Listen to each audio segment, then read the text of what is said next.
গোলাম আজম সহ 37 জন পালাইছে, তালিকা আছে, প্রথম পালায় তারা।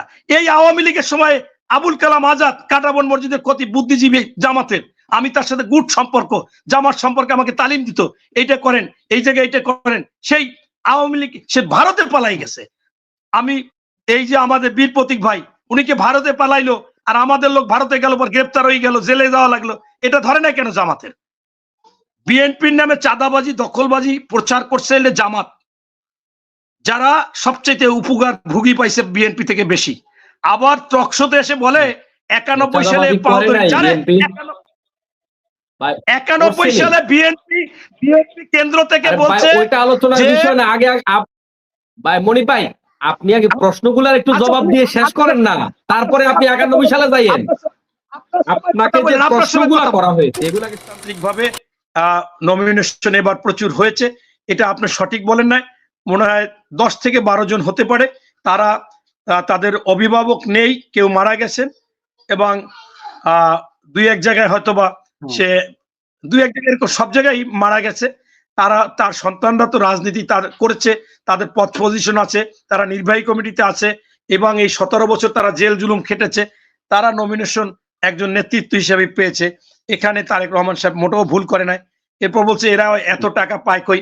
আপনার যদি ব্যক্তিগতভাবে কারো টাকা আপনার মনে করেন বেশি হয়, যে এইখানে তার বেশি, এটা অবৈধ, আপনার কাছে কুলু থাকলে, আপনার কাছে কোনো থাকলে, আমার অবৈধ হইলে আমি বললাম আপনি আমাকে প্রমাণ দেন, প্রমাণ যদি দিতে পারেন আমি নিজে বাদী হয়ে দুর্নীতি দমনে মামলা করব তাদের বিরুদ্ধে। কিন্তু আমি যদি তথ্য না থাকে, সঠিক প্রমাণ না থাকে, আমি তো কিছু করতে পারবো না। এটা আপনিও করতে পারেন, যদি আপনি মনে করেন যে আপনি ন্যায় প্রতিষ্ঠা করতে চান, তাহলে আপনি করতে পারেন। এরপর একজনে বলছে যে রিজভি ভাই বলছে গোপালগঞ্জের নাম মুছে দেবে, এটা ভাই ওনাকে জিজ্ঞেস করেন, আমি শুনি নাই, বলছে কিনা আমি জানিও না, হয়তোবা বিভিন্ন প্রেক্ষাপটে বলতে পারে, এটা হতে পারে, আমি জানি না। এরপর হচ্ছে আপনার এই যে একজনে বলছে যে আপনার দেখেন ভোট যে যারে দেবে তার মার্কা খুঁজেই নেবে, আমিও তো আগে ধানের শীষ খুঁজে নিছিলাম, এই এখন আপনাদের জন্য তো এখন এই সমস্ত তর্ক নিয়ে আপনাদের ভোট কমবে। ভাই আপনি একটা সত্য কথা বলতে পারবেন না, ভোট কমবে এই ভয়ে? আপনি বলেছেন যারা আপনি ওই দেশে বসে আস্তে আস্তে দেখে রেডি করে রাখবেন, আপনার যখন সফটওয়্যারে যাবেন তখন কিন্তু আপনার মার্কাটা পাইতে খুঁজতে একটু কষ্ট হয়ে যাবে। এরপরে বাংলাদেশে 2টা ভোট দেবে, একটা হানা ভোট, একটা দেবে দলীয় প্রতীক, সেখানে সময়েরও ব্যাপার আছে, আপনি এটাকে সহজ মনে করেন না। এখন বাংলাদেশের জনপ্রিয় দল যদি হাতে গোনেন 4-5টা হবে, সেইখানে আপনি তাদের বিভিন্ন জায়গায় ঢুকাই রাখবেন, বর্ণমালাও মানবেন না আপনি, আর এইটা বলবেন, এইটা মোটেও মানা যায় না। এরপরে হচ্ছে যে জাহাঙ্গীর, উনি বলছে যে ওনারে রাজাকার বলছে, এটা এখানে আসে না। আসলে আপনাকে এটা যে রাজাকার বলছে, আসলে আপনি চরম রাজাকার। কারণ হচ্ছে যে যে ছেলেটাকে ধরলো সেইখানে সেই আর্মিদের সাথে কথা বলতেছে, সেই ভিডিও ভাইরাল হয়েছে, যে ও নামাজ পড়ে, ও ইমামের কাছে যান, সব জায়গায় ও ইসলামিক মাইন্ডে চলে, ও কখনো কোনো অন্যায় করেনি, করতে পারে না, তখন বলছে তাহলে ও শিবির করতো, বিএনপি করে কা? বিষয়টা তো দেখতে হবে, কেন বললো শিবির করতো, বিএনপি করে কেন? এই কথার পরে সেটা ভাইরালও হয়েছে। আর আপনি বলেন যে তার কাছে অস্ত্র পাইছে, এই যে বললো অস্ত্র বলে ছাড়বে কেন?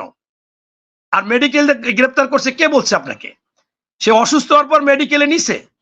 এইটা আস্ত একটা রাজাকার, এই মুসলমান হইয়া এই হারামজাদারা আমার মা বোনদেরকে খানাদার বাহিনীর হাতে তুলে দিচ্ছে, এই জন্যই আপনাকে রাজাকার বলছে। আপনার কথার কোনো স্টেশন নাই। আপনি আমাকে ভালোবাসতেন কেন? আমি তো ভালো কথা বলতাম। আমার আসলে আমি যখন আমার মুক্তিযোদ্ধা ভাই বসে নাই 91 সালে, আমরা বলছিলাম নৌকা ঠেকান, আপনারা 4 গুণ ভোট আমার বেশি, আমি আমার ছবি দিয়ে লিফলেট দিয়া জামাতের পক্ষে ভোট চাইছি। এই সময় তো ভালোবাসবেনি, এখন আপনাদের মূল স্বার্থ সিদ্ধি না হলে তো ভালোবাসবেন না। এরপরে আপনার আরেকটা হচ্ছে যে মোহাম্মদ ইব্রাহিম, সে বলছে ওই দ আর দ এর পাশাপাশি, এখানে উনি খুব উদারতা দেখাইতে চাচ্ছে, আমাদের মার্কাটা উপরে। ভাই আমরা উপরে চাচ্ছি না, আপনার দেখতে হবে যে আপনার দাঁড়িপাল্লা 5 নম্বরে আসে, এটা পরিকল্পিতভাবে ইঞ্জিনিয়ারিং, এবং এটা জামাত অজস্র টাকা পয়সা দিয়ে বা তাদের লোক ওখানে বসাই দিয়া এই ষড়যন্ত্র করছে, যেটা আওয়ামী লীগের সময় আওয়ামী লীগ মুক্তিযোদ্ধা রাজাকারের তালিকা করে আর কয় তারা নাকি 37 জন রাজাকার, সেই তালিকার সাথে সাথে স্টপ করছে। আপনি বলেন, বাংলাদেশের যদি কোনো মানুষ ন্যায় নীতি থাকে, তার মধ্যে সততা থাকে, সে যদি ইমানদার হয়, তাহলে মনে করেন ষড়যন্ত্রমূলক ভাবে আওয়ামী লীগ চাচ্ছে জামাতকে রাজাকার সাজাইতে, সেকেন্ড রাজাকার বিএনপি কে, তাহলে কি তাদের রাজাকার বেশি দেখাইবে? এইটা যে পরিকল্পিত ভাবে ওই সময় করেছে, ওইখানে মন্ত্রণালয় টাকা পয়সা দিয়ে জামাত করেছে, এইটা তো স্পষ্ট। তারপরে যেটা বন্ধ হয়েছে, এইটা বাংলাদেশে কেরা জানে? আর কথায় কথায় বলে কি যে আমরা তো দুধের বাচ্চা, যখনই ওই প্রসঙ্গে যায় আমরা তো জন্ম নিই নাই। তো জন্ম না নিলে তাদের পক্ষ টানবেন কেন? আপনি জন্ম না নিলে পক্ষ টানবেন কেন? টানবেন না কেন? বলে যে তারা কখনো পালায় নাই।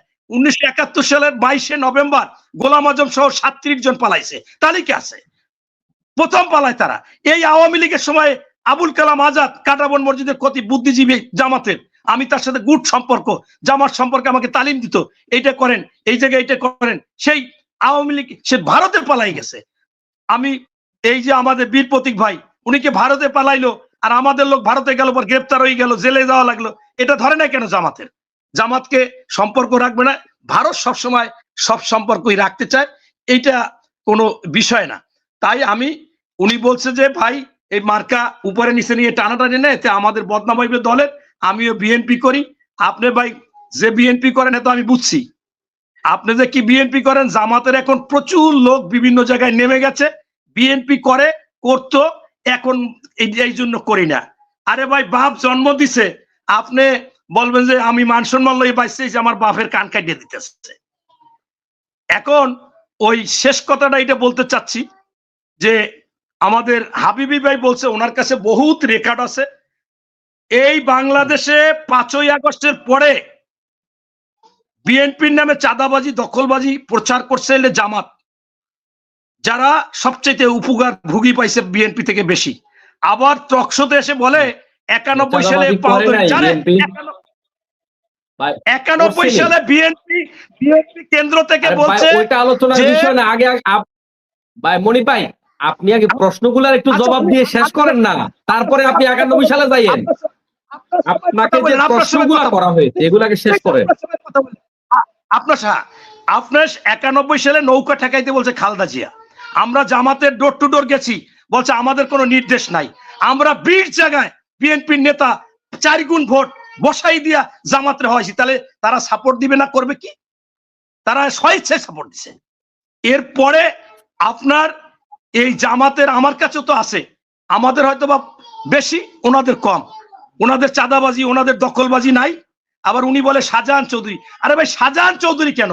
এরকম এই আপনার জামালপুর মাদারগঞ্জ সমিতি নামে পুরো জামালপুরে পেপারে আসছে। আপনি এখন গুগলে সার্চ দেন মনির ভাই, সব পত্রিকায় আসছে।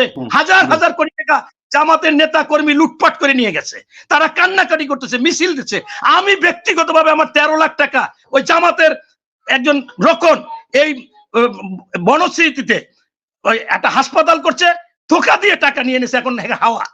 এরকম প্রতারক জামাতের মধ্যে আছে। আমার মোরালগঞ্জে আমি অধ্যক্ষ আলিম যে প্রার্থী, তাকে নালিশ দিছি। একটা জামাতের ইউনিয়ন, তারা এই 5ই আগস্টের পর চাকরি দেবে বলছে, আর্মির লোক আমাদের, পুলিশের লোক আমাদের। 6 জনের কাছে টাকা নিয়েছে 36 লাখ, আর টাকা দিচ্ছে না। এখন তারা তো বহিষ্কার করছে। বহিষ্কার করলে হবে কি? টাকা দিবে না। আপনি মূল কথা হচ্ছে ভালো মন্দ সব দলে আছে, কিন্তু আপনি দল ছোট, আপনার অপরাধী কম হতে পারে। আপনারা 96 সালে নির্বাচন করে 3টে আসন পাইছেন, বিএনপি 116টা। ওইটাই ছিল সকল দলের অংশগ্রহণের নির্বাচন, আলাদা আলাদা। সেইখানে আপনাদের চাইতে অবস্থান এদের বেশি, কর্মী বেশি, সমর্থক বেশি, হতেই পারে। কিন্তু আপনারা এখন যে সমস্ত কথাবার্তা বলেন, এই আমি সর্বশেষ বলতে চাচ্ছি যে আজকের যে মূল বিষয়টা, সেখানে পরিকল্পিতভাবে একেবারে ইঞ্জিনিয়ারিং হয়েছে। জামাতের আমির পরশুদিন বলেছে কোনো ইঞ্জিনিয়ারিং সহ্য করা হবে না, অর্থাৎ ইঞ্জিনিয়ারিং কইরেই মানে যাতে আর কেউ কোনো কিছু না বলে। কারণ 5 নম্বরে কেন আসে, এইটা কোনোভাবে হতে পারে না। যে বলবে, আমি মনে করব সে ইচ্ছাকৃতভাবে অন্যায়ের পক্ষেও অসত্যের পক্ষ নিয়ে এই মিথ্যাচার করতেছে। ধন্যবাদ।